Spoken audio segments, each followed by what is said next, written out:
বাঁকুড়ার খাতড়ায় বিজেপি কর্মী খুনে পুলিশকে 7 দিনের সময় বেঁধে হুঁশিয়ারি দিয়েছেন শুভেন্দু অধিকারী। তার অভিযোগ, রাজনৈতিক খুনকে মুখ্যমন্ত্রী তথা পুলিশ মন্ত্রী পারিবারিক বিবাদ বলে চালাতে চাইছেন।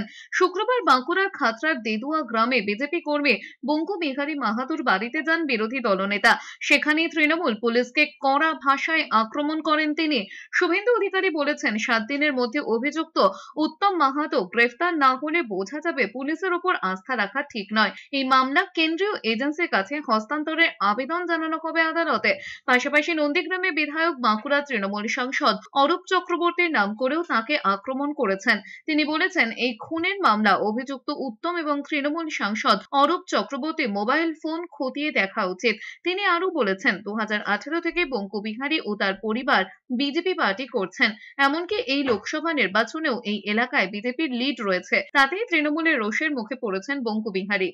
আইনি যে লড়াই, আগামী 7 দিনের মধ্যে যদি উত্তম মাহাতো গ্রেপ্তার না হয় 302 মামলায়, তাহলে আমরা মনে করব যে পুলিশের উপরে আস্থা রাখা উচিত নয়।